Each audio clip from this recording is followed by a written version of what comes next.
Need a ride? As far as I can. Hop in.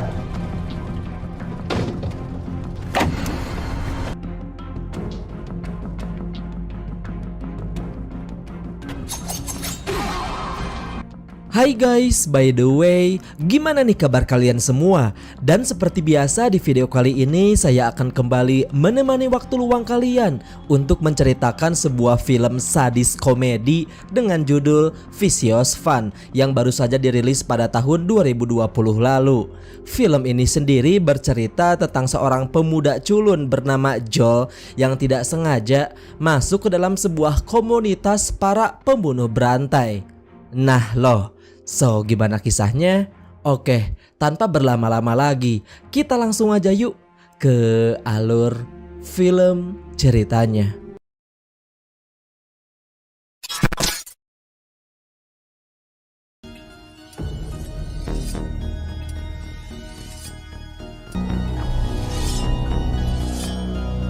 Film diawali dengan diperlihatkan kepada seorang pria tua yang pada kala itu tengah mengasah sebilah pisau dan memasukkannya ke dalam sebuah koper. Namun setelah memasuki mobil, kemudian dia ini malah bergegas menghampiri seorang wanita untuk menawarkannya sebuah tumpangan.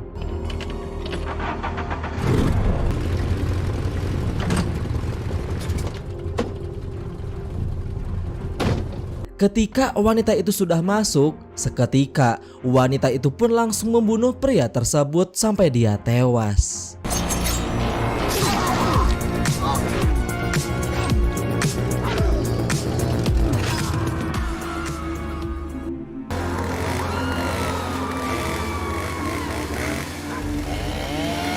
Kemudian film pun beralih kepada seorang jurnalis wannabe bernama Joel yang kebetulan sedang menyerahkan cerita horornya tentang kisah pembunuh supir taksi kepada seorang produser film bernama Jack. Namun dikarenakan cerita naskah yang dia tulis sedikit membosankan, sang produser pun menolak untuk menjadikan alur cerita filmnya. Huh? I think it's Joel. Maggie, you're good, right? Setelah Joel sudah kembali ke kosan dan juga membuat naskah cerita baru, tiba-tiba saja dia ini malah dikagetkan dengan melihat keberadaan Sarah, yaitu teman satu kosan yang dia suka, malah diantar oleh seorang laki-laki misterius bernama Bob. Hal itu tentunya membuat Joel sedikit cembukur, sehingga pada akhirnya Joel memutuskan untuk mengikuti Bob agar mengetahui identitas asli serta asal-usul dari pria tersebut. Oh, Joel, hi. Catherine. We could rent a beta machine, a couple movies.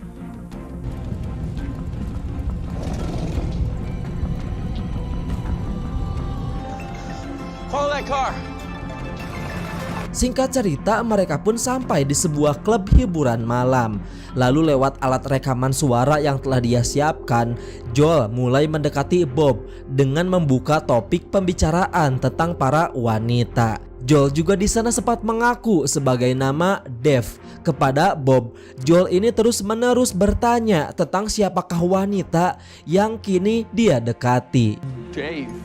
So what brings you out to these next? Two whiskeys. I want to slow down there, Dave. Tetapi alih-alih mendapatkan informasi tersebut, Joel ini malah tidak sengaja bersenang-senang di dalam klub tersebut. Sampai pada akhirnya dia pun mabuk parah dan berjalan sempoyongan tidak karuan.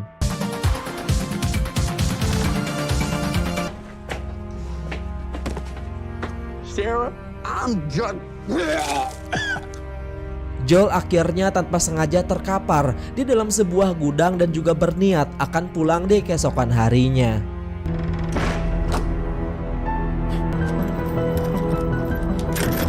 Di saat hari semakin malam ketika klub hiburan itu sudah tutup, Joel yang pada kala itu sudah sadarkan diri, dia kemudian bergegas pergi mencari jalan keluar.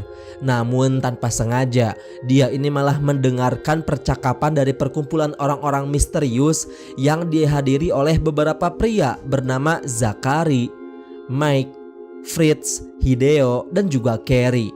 Yap, perempuan pembunuh di scene awal tadi.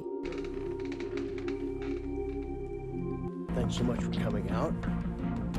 Di sana mereka mengira bahwa Joel ini merupakan salah satu anggotanya yang belum datang, bernama Phillips. Dan ternyata komplotan tersebut adalah pertemuan para psikopat berbahaya yang akan sekedar berbagi cerita tentang cara menghabisi para korbannya. Lalu para kelompok yang beranggapan bahwa Joel adalah Phillips, di sana mereka meminta kepada Joel agar dia menjadi orang pertama yang bercerita tentang cara dia menghabisi para korban-korbannya. Lowered my heartbeat to almost nothing.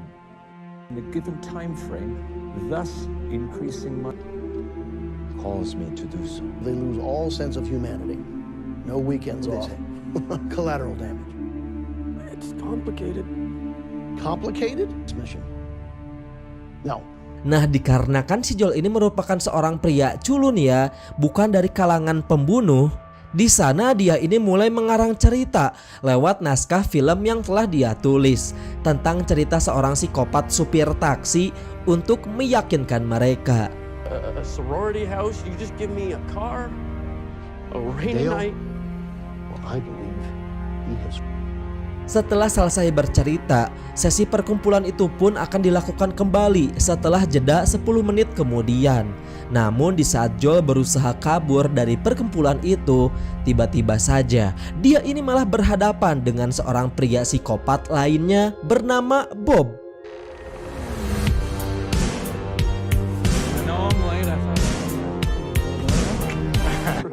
Lalu alangkah terkejutnya dia ketika orang tersebut adalah Bob, yakni pacar dari Sarah yang merupakan salah satu psikopat. Old. Creative juices flowing. Taxi cab driver.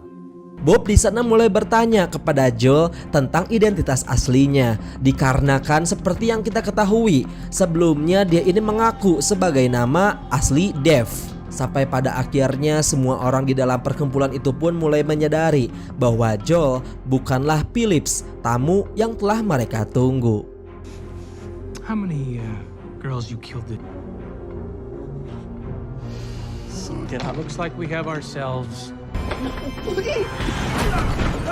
And I went to go to the bathroom and I passed out in a closet for. Dari sini muncul perdebatan di antara mereka semua dengan Zachary yang menginginkan untuk melepaskan Joel. Tetapi Mike dan juga anggota yang lainnya langsung menentang keputusan itu dikarenakan menganggap bahwa Zachary ini seakan-akan memimpin perkumpulan tersebut. Tidak terima dengan sifat sok ngatur dari Zachary, akhirnya Zachary pun di sana langsung dihabisi oleh semua rekan-rekannya sampai dia tewas. Sementara Joel di sana dia berusaha memanfaatkan situasi tersebut untuk segera kabur meninggalkan mereka.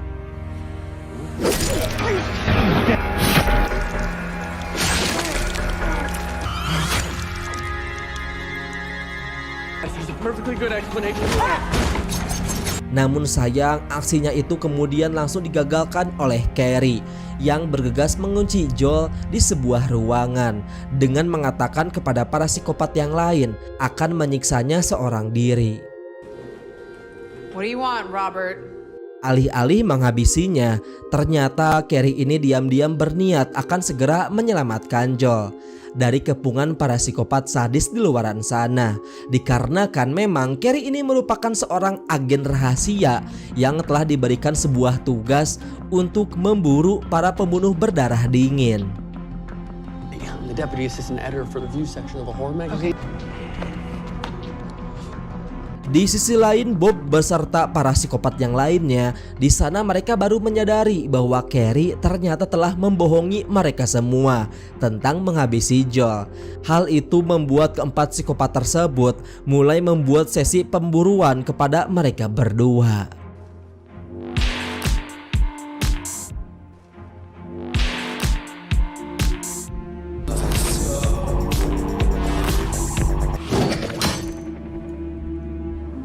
Nah guys, dari sini kemudian Carrie sedikit bercerita tentang latar belakang dari keempat psikopat tersebut.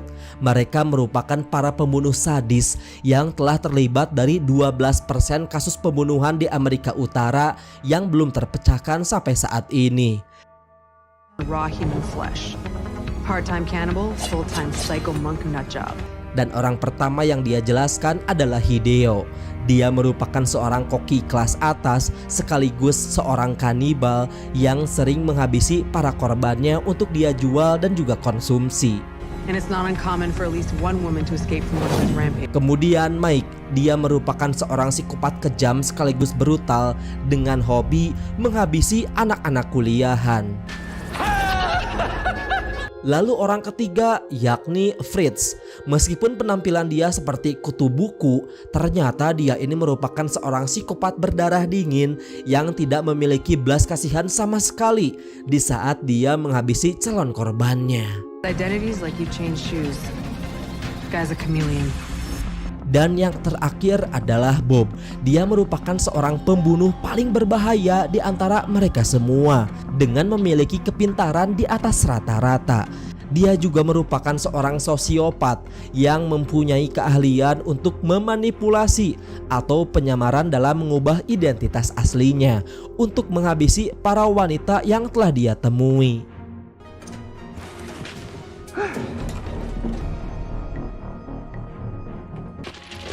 Who is that? Phil. Oke, kita lanjut ke cerita. Pemburuan keempat psikopat itu pun dilakukan. Di sana Hideo mulai memasuki sebuah lubang ventilasi untuk mencoba masuk ke dalam ruangan mereka bersembunyi. Sementara itu, Fritz secara diam-diam dia berjalan ke arah belakang pintu menggunakan sebuah kunci yang telah dia bawa.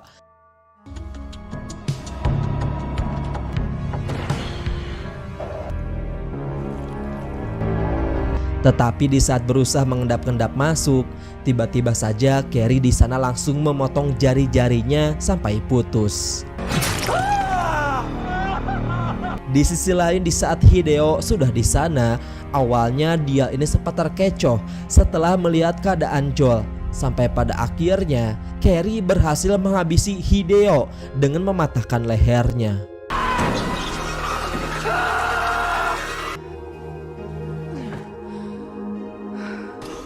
My license. He has my license.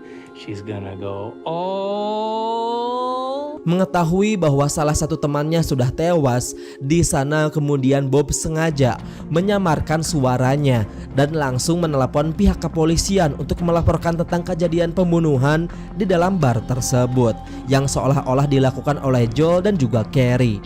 Lalu setelah itu ketiga psikopat tersebut langsung bergegas pergi meninggalkan tempat itu. Oh, fuck it. They're cops.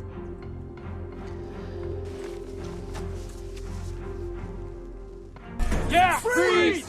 Drop the axe, playboy! Dan benar saja tidak lama kemudian para pihak kepolisian pun berdatangan menuju ke tempat lokasi untuk menangkap Joel dan juga Carrie karena telah dianggap melakukan pembunuhan kepada Hideo.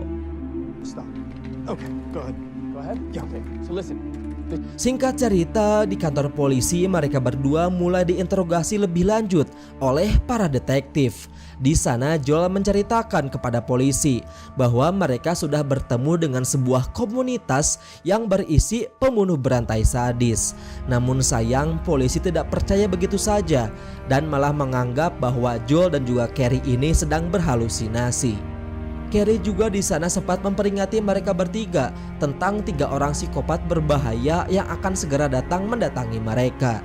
Namun sayang, tetap saja para detektif sama sekali tidak mempercayai perkataan dari Carrie dan memilih untuk memasukkan mereka berdua ke dalam sebuah sel sampai bukti-bukti kasus pembunuhan telah berhasil terpecahkan.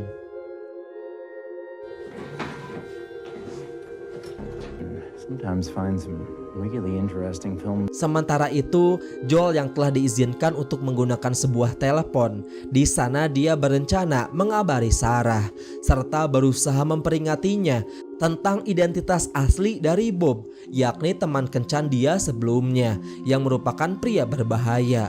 Namun tetap saja Sarah ini malah menganggap bahwa Joel hanya cemburu kepada dirinya.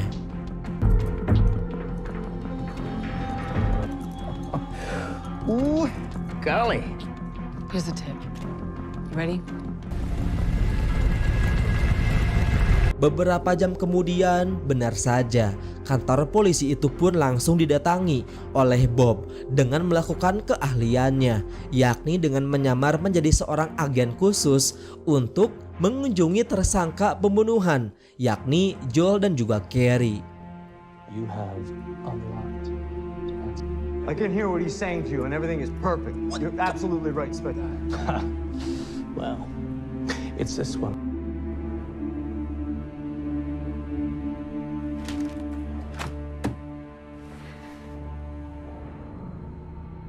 Hello? Di sisi lain, kita diperlihatkan kepada Fritz yang pada kala itu telah melakukan aksinya dengan menghabisi salah satu polisi.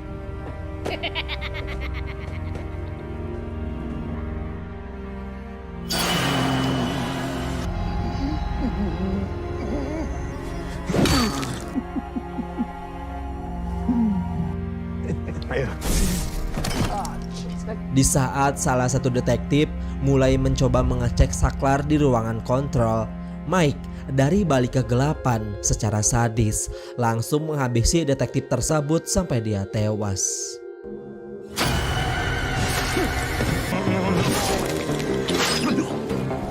Sementara itu untuk detektif Holland, di sana Bob yang masih menyamar sebagai seorang agen rahasia mulai menghabisinya dengan menggunakan sebuah pensil yang dia tancapkan ke arah telinga Holland.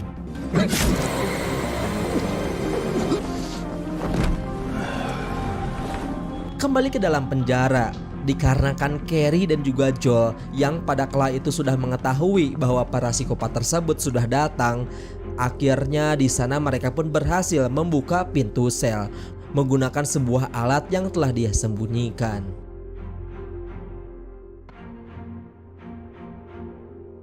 Setelah sudah tiba di pintu keluar, bukannya ikut berlari bersama dengan Joel, Carrie ini malah memilih untuk menghabisi Bob, Mike dan juga Fritz terlebih dahulu dalam menuntaskan pekerjaannya sebagai seorang pemburu psikopat dari organisasi rahasia. I don't need you. Sampai pada akhirnya Mike menjadi orang pertama yang akan dihabisi dengan memanfaatkan kegelapan untuk menyerangnya secara tiba-tiba.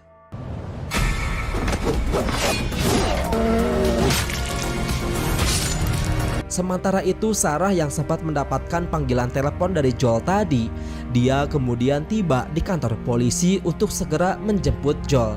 Namun sesampainya di sana, Sarah sedikit curiga dikarenakan ruangan kantor polisi itu semuanya mati. Ketika lampu ruangan kantor polisi sudah kembali menyala, tiba-tiba saja Fritz secara diam-diam berada di belakang Sarah. Namun untungnya Sarah berhasil membela diri, disusul oleh kedatangan Joel dan juga Carrie. I know I'm late. I thought I had a little more time to kill there, huh? So, dan tanpa banyak basa-basi lagi, Carrie langsung menghabisi Fritz menggunakan sebuah meja yang dia jatuhkan ke arah kepalanya sampai bagian kepalanya itu hancur.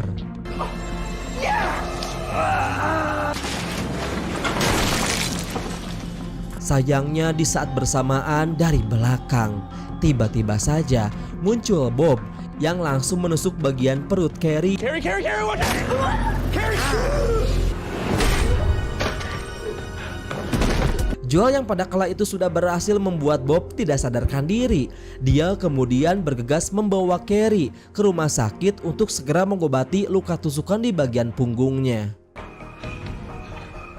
We need a doctor!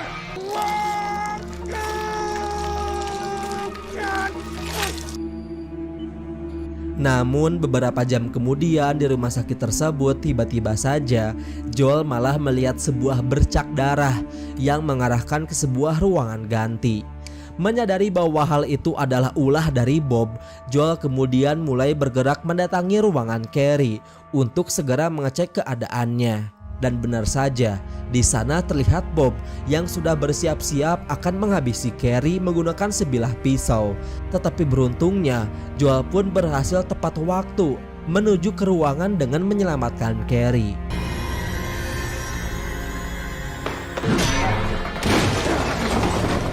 Carrie yang pada kala itu sudah tersadar kembali. Dia kemudian melakukan penyiksaan kepada Bob secara sadis dengan cara menusuk bagian matanya.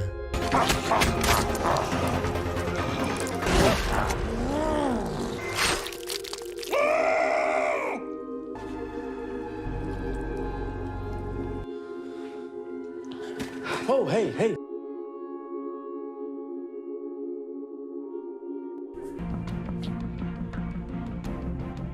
Lalu di akhir film, kini Joel pun memutuskan untuk menjadi asisten Carrie dalam menghabisi seluruh psikopat yang ada di penjuru kota. Sampai pada akhirnya, film pun selesai.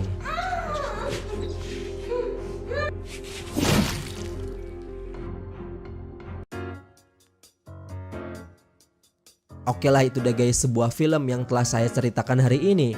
Gimana nih menurut pendapat kalian semua? Dan seperti biasa, kalau kalian suka dengan alur film yang saya ceritakan hari ini, boleh banget buat minta like-nya. Dan jangan lupa juga subscribe. Dan jangan lupa juga nyalain notifikasinya, karena kedepannya bakalan banyak banget cerita atau alur-alur menarik buat dibahas. So, sekian dari saya. Wassalamualaikum warahmatullahi wabarakatuh.